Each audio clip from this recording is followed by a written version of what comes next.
Menuju ke SMK Negeri Tempur Sari itu kalau sudah sampai di sini plong rasanya, karena ini sudah daratan ya. Pemandangannya juga asik sekali. Sekeliling ini pemandangannya gunung guys, pegunungan ya itu.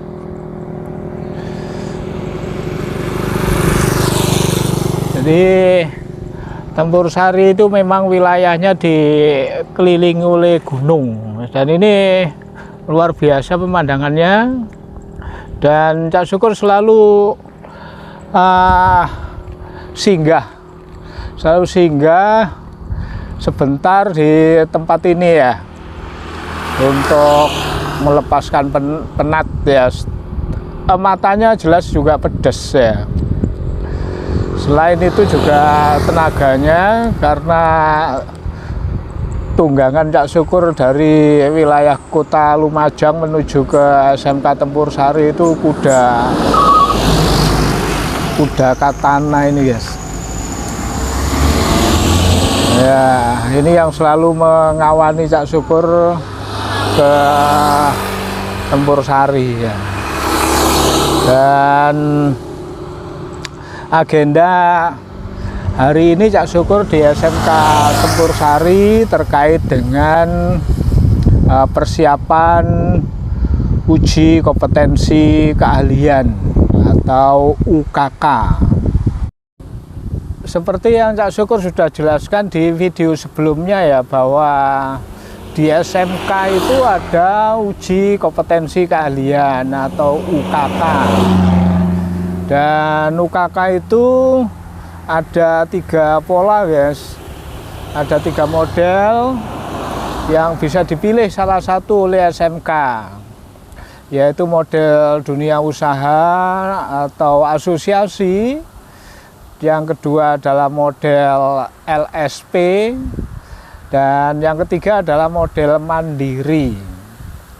Dan di SMK Negeri Tempur Sari ini sudah seperti biasa, setiap tahun uji kompetensi keahliannya menggunakan model mandiri, di mana sesuai dengan panduan bahwa UKK model mandiri itu adalah kerjasama antara SMK dengan dunia usaha, dunia industri.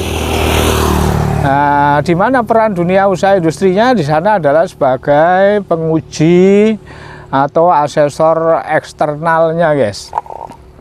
Nah, jadi di UKK mandiri itu penguji itu ada 2, penguji eksternal dan penguji internal. Tentu sesuai dengan persyaratannya. Jadi kalau misalnya dunia usaha, dunia industrinya ya yang sudah kerjasama dengan SMK minimal 1 tahun terakhir.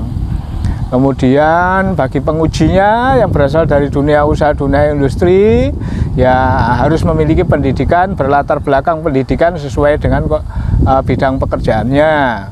Kemudian sudah bekerja di dunia usaha industri itu minimal 3 tahun atau berpengalaman sesuai dengan bidangnya.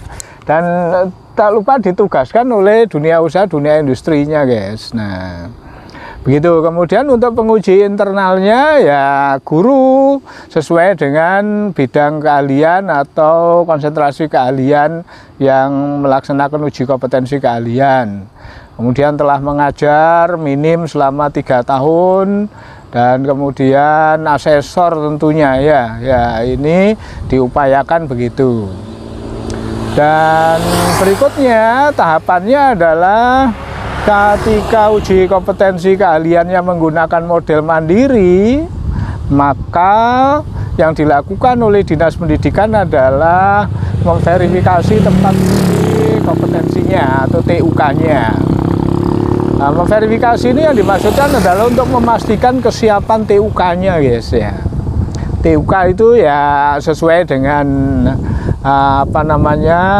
instrumen yang sudah ada, yang nanti akan dilihat adalah terkait dengan tempatnya, kemudian peralatannya, bahannya, yang juga dengan kesiapan daripada penguji eksternal maupun internalnya itu tadi. Verifikasi ini dilakukan oleh Dinas Pendidikan sesuai dengan paket yang dipilih, guys, ya.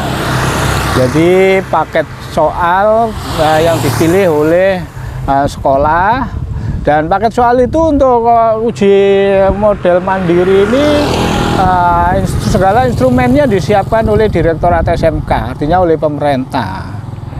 Dan selanjutnya setelah dilakukan verifikasi dan dinyatakan TUK-nya layak untuk mengadakan uji kompetensi keahlian, berikutnya Dinas Pendidikan menetapkan sekolah SMK sebagai penyelenggara daripada uji kompetensi keahlian.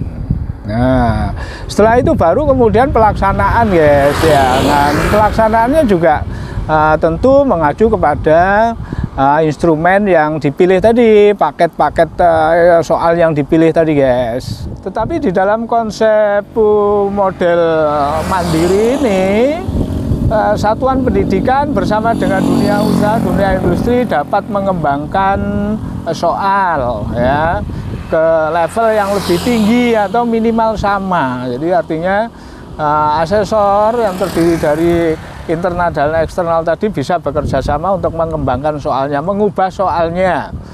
Satu contoh misalnya, kira-kira unit kompetensi yang diujikan itu dianggap kurang, misalnya itu bisa ditambahkan. Atau misalnya ternyata dari proses pekerjaan yang dilakukan oleh peserta itu sebenarnya ada unit-unit kompetensi yang bisa didapatkan, sementara di instrumennya tidak ada, maka bisa ditambahkan, begitu. Itu kewenangannya ada pada penguji, baik penguji eksternal maupun penguji internal. Kemudian para asesor internal dan eksternal itu tadi juga mengembangkan atau menyiapkan alat atau tes atau alat uji atau soal untuk memastikan pengetahuan, guys, daripada peserta uji kompetensi itu sendiri. Artinya soal teorinya begitulah.